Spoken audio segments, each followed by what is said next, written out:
Dan, I don't even kind of working to this point, man, but what's the headline feel like for you, man, being in the main event? Yeah, it feels great. You know, this is like I've said many times, this is a big opportunity for me, and I've been working my whole entire life for this, made a lot of sacrifices to be here, and I'm just super grateful. I'm happy, I'm pumped up, I'm excited, and I'm pumped up to go out there and showcase what I have to offer and bring out the best version of myself in a couple days. You're staying super busy fighting, man. I'm kind of curious. Sometimes we hear guys say I get better when I don't have fights because I can work on things versus game plan. What's your theory on? Yeah. I get better in between fights, and I get better staying active as well. I'm healthy. I'm young, 28 years old, and I'm healthy. So, you know, I've always wanted to be an active fighter. I've wanted to be someone who could fight, 4 or 5 times a year, and I feel like I'm on the right track right now. You know, I fought, I don't know, this is my 5th fight in a year, or maybe I don't even know, but I fought 3 times. This will be my 3rd fight this year, and with everything going on in the world right now, so it's pretty crazy, but I'm excited. I'm taking full advantage of it. Yeah, it's your 2nd fight under this kind of pandemic era, I guess, MMA. Yeah. I mean, I know it's a little bit stricter here than it was in Florida, but yeah. What'd you take out of that? I mean, did you take anything out of that experience that you could bring into this that helps you be more prepared this time around? Honestly, there wasn't too much difference. I always quarantine myself, even on every fight week, quarantine or not. I lock myself in the room like a caged animal, and and I unleash the beast on fight night. But as far as it's just the mental preparation, obviously we're getting shorter notice fights heading into the fight. So it's get back in the gym, stay active, because you never know when you're going to get the call. You have to be ready. And luckily I got back in the gym right after the Edson fight. I took maybe a week off. Actually, I didn't even take a week off. I took 2 days off, got a mountain bike, started riding some trails. So I was still working out, staying active. But 1 week off from contact, got back in the gym, and just got better from there. And then we got the call to fight Calvin, main event. So how can you say no to that? Yeah, I know you said you've been really appreciative of Calvin for taking the opportunity, right? Because he's a little higher up the ranks right now. Yeah. What do you see in him in a fight? When you break him down, and obviously you can't go in there respecting and thanking the guy, right? So, I mean, you're appreciative of it, but what do you see in him as a fighter? Yeah, I mean, I do respect him, but in the cage, I don't, because I'll do anything to win. If I gotta bite his jugular, I'll bite his jugular. Like I'm different. I'm out there, and I'm gonna try to win. I'm gonna try to take your head off for every second of the fight. But he's definitely talented. He's skilled. He's slick. He's a finisher. So he's dangerous. And but I'm very aware. I know my distance well, and I can take the fight anywhere. I can take it to the ground. I can keep it standing. I can dictate where the fight takes place. So I feel like I'm counted out, which is kind of nice. But I'm going to go out there and shock a lot of people. You touched on it there. I mean, I think a lot of people, all the hype's around him, right? Yeah. So do you feel, do you go in there with a little chip on your shoulder maybe that people aren't giving you the respect that you feel like you deserve? Definitely. I feel that every fight almost. But in a way, I feel like he kind of has that chip on his shoulder too, because he hasn't got the true credit he deserves as well. But, he is a big favorite heading into this. But, we just keep our head down, put our head down and grind and keep getting better and keep getting stronger. And I feel great, and I can't wait to go out there and fight hard for 5 rounds. Nice. Last thing for me, give me the idea what the goal is here. First main event. Do you feel like you can announce yourself as a title contender right here? Or do you feel like it's just a development step? Are you wanting to fight of the night, or people take notice? Yeah. What's the overall goal here other than just winning the fight? Yeah, I want to go out there and show I'm a true contender, that I'm a champion worthy. And I can very well do that. I have a huge opportunity, big platform to do so on Wednesday, Thursday morning here.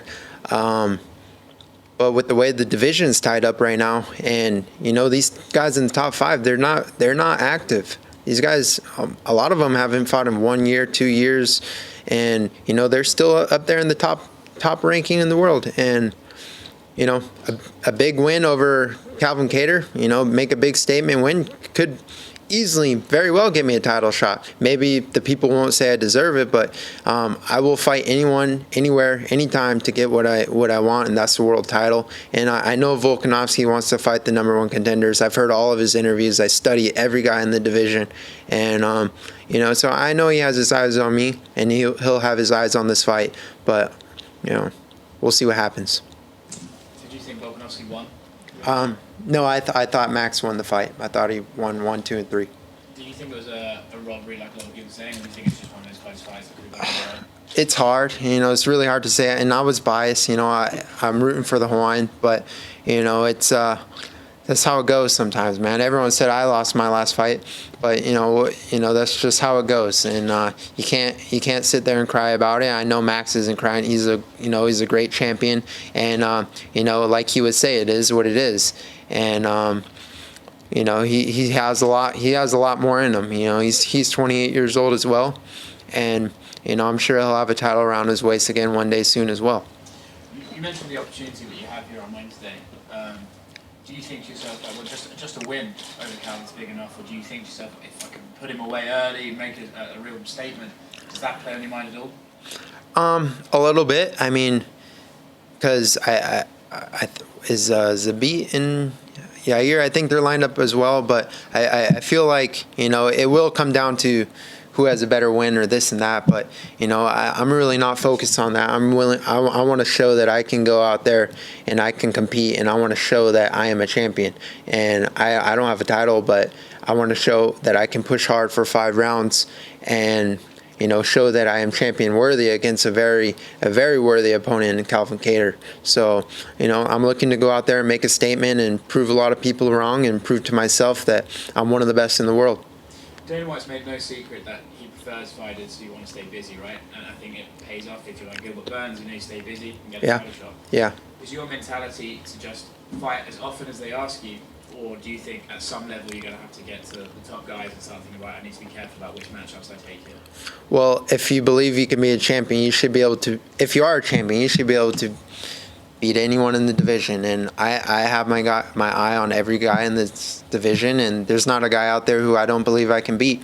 And but it does come down to making smart choices at the right time and getting the right fights. But that's kind of not who I am, and that's why I'm in this situation I am today, because I'm a man who takes risk and I take opportunities, and things are paying off for me. So I'm gonna just keep doing what I'm doing. Last one for me, it's a kind of an extra bonus that in the coronavirus there are people out there who aren't working, who can't get paid, and you're being able to work and get paid multiple times. Yeah, I'm very fortunate, and it sucks for a lot of people out there who can't travel or can't work, but I'm very fortunate to be able to continue to live my dream and continue to work my job and go out there and fight and bring entertainment to the world. You'll be on the longest winning streak of the featherweight division in UFC with a win Wednesday. Do you think it's time to start having the conversation about you fighting for the UFC title? Most definitely. With the win over Kattar Wednesday night, that'll put me at 7 wins in a row, the longest winning streak in the division, not counting the champion, and the most active fighter in the division. So you can't deny that. People can say what they want, but it comes down to activity and wins, and that's what I have, and I'm going to keep bringing it. You're coming off a close win of Barboza. Are you coming into this fight to go after the finish to avoid having those talks about robbery or stuff? Yeah, it's hard. I was trying to finish Barboza, but that's why when the best fighters in the world fight, sometimes it's hard to get a finish, but I will always look for the finish. I am a finisher, and I'm going to look for a finish over Kattar, and he's a finisher as well. So you got 2 finishers colliding, and it's going to make up for a good fight. How did you react when you saw that his team was planning on appealing the loss? How are you going to do that? I just laughed and chuckled it off, and here we are now. That's what for me. I saw that you wrote up a post on Instagram about your MMA debut. That was 6 years ago. That you thought about breaking a window in front of a cop to get arrested, so you were not have to fight. Yeah. Can you elaborate on that? Yeah, it's a cool story. So that was my pro debut, and I don't know what it was. If I had a bad weight, I wasn't, didn't cut weight the best way, but if it was a bad weight cut or nerves or anxiety, but I never really experienced nerves before a fight. Maybe that was nerves for the first time, but I just woke up that day and was like, out of any day to fight in the world, it was like the absolute worst day. I felt like dog shit, and I tried to do everything possible. I was drinking waters, putting on essential oils, bathing myself, like doing anything I could to try to feel better, and I wasn't feeling better. And so a couple hours passed, went to the arena, and I was feeling worse and worse and worse and worse. And I remember walking to the venue, and this venue was maybe the size of this room with an octagon. I swear to God, it was tiny, and we had a basement to warm up in. So it was this size of this room with a basement that we had to go warm up in.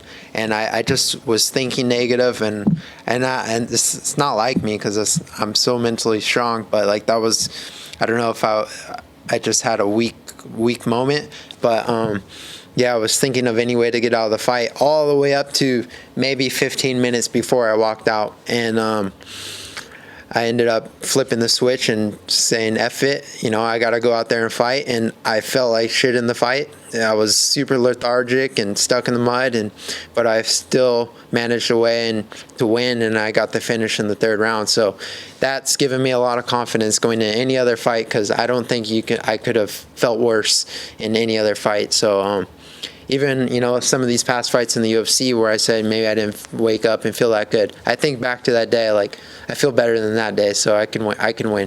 You have a lot of experience as an amateur in MMA.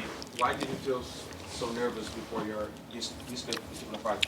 Yeah, I have 11 amateur fights, and actually you can almost count an amateur fight in Hawaii as a pro fight, because we're fighting no shin guards, no headgear. There's great strikers out there, great fighters, and I don't know. Like I said, I don't know if it was nerves or just I was sick, but we learn and we grow and we get better. So here I am now. Hey Dan. Hi. Back in March, when the world was shutting down, there was an MMA show in England that got pulled from its London venue, and I was supposed to go, but then it went to an empty warehouse in Manchester. And I remember watching it, and I felt like a naughty schoolboy just watching it. Yeah. With the Jacksonville shows, they were the first thing in sports to come back. Was there any element of you feeling naughty participating? No, I supported it. I thought the UFC did everything right. Took the right steps, the right protocols, and it gave us an opportunity, because that's how we make money and that's how we put food on our tables. And I was all for it, but it was weird. It was an eerie feeling, especially walking out with no one in the arena, and just it was a little different. But once I got in there, it's all the same. The octagon closes shut. It's the same thing, but yeah, it was weird. It was different. Have there been many differences in terms of preparation from Jacksonville to Fight Island? Definitely. Well, for Jacksonville, I didn't really get to train because our gym wasn't open. I did what I could at home. I have a home gym. Did a lot of strength and conditioning, a lot of running outside, hit some mitts. I have a heavy bag. But that's pretty much all the training I did for the Barboza fight, and I got maybe 8 days of contact training. But, after that fight, everything started kind of opening back up in Vegas, so I was fortunate enough to be able to go out there and, have a regular, training camp with everyone in the room. So. Some of the athletes at 251 have just been, I think they came in during the week and had to do a quarantine, and they might have only been out of quarantine for a couple of days. Do you feel like the extra few days you've got before Thursday morning show is more of an advantage than some of the athletes might have had last week? I guess. I just came here, and like I said, I always quarantine myself. So I got here, kind of stayed up the first day, and then got adapted, and I was adapted in one day. I feel good. The only thing different here is we're fighting in the morning. So, but I've adapted my training times and my training schedule and my sleep times, and I feel good. So, what can I say? Thanks, Dan. Yeah. Thanks.